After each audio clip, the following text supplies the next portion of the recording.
What's going on, friends and fans? Hope you're having a great week out there in sales land. Hey, no matter how you're watching us or listening, podcast, YouTube, whatever, be sure to subscribe down below and do us a favor, give us a like on those videos or also on the podcast. It helps us out all across the board. All right.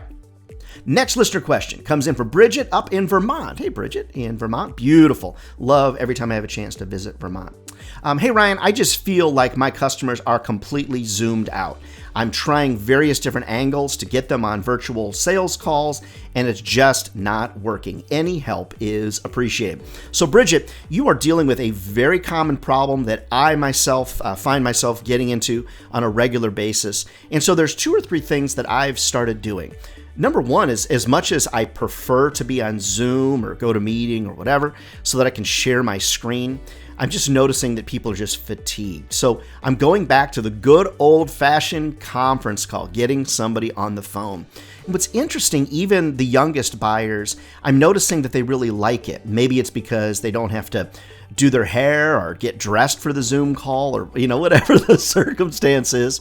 But what I do is I typically will invite them then to a phone call, and then I'll share a PDF of what I'm going to talk with them about via email right before that call or right when I have them on the call. So I know that a lot of you don't know how old I am. It's not a real big secret. I'm over the age of 50. I know you can't tell, But I remember when face-to-face was where it was at. Then my boss was always like, oh, you got to make all these phone calls and get on conference calls. And then it was like, oh, you got to get on GoToMeeting or Zoom calls. And now I think we're cycling back to, well, I'd love to be face-to-face with folks. That'd be awesome. But I'm noticing that phone calls tend to be very sufficient. So that might be something that you would consider.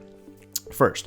The second thing that you might consider is using videos that are not live. So I have almost everything that I sell, I have a little video recorded about the features, advantages, and benefits and value that comes from buying that. So if someone was going to buy, for example, programmatic from me, I've got a little video that explains that. So I can send that to them and say, hey, here's what I was calling about. I've got a video that explains my event sponsorships that I sell for the Niche Media Conference. And so if somebody wanted to buy a booth or they wanted to sponsor a lunch or wanted to sponsor a reception, I've got little videos recorded so I can kind of drip those little videos to people.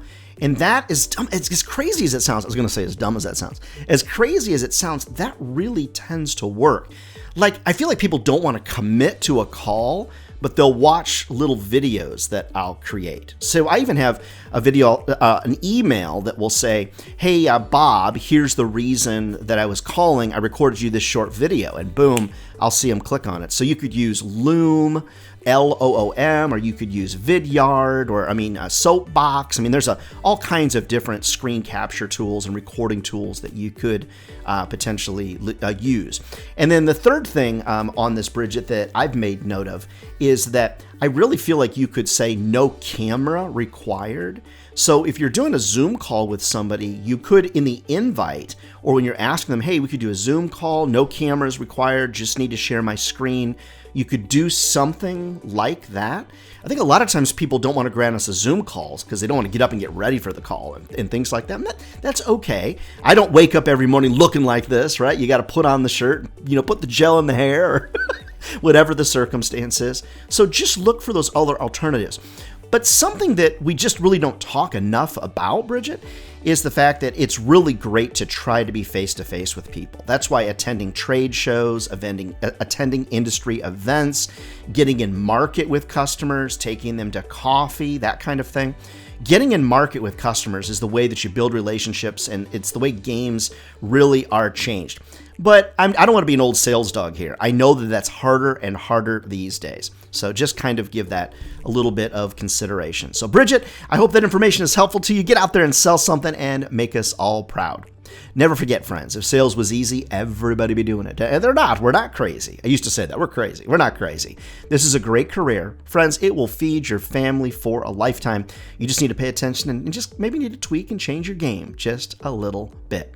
Love to speak at your national sales meeting. Love to answer more listener questions. Send them over to Ryan@RyanDohrn.com. All right, friends, we'll see you next time.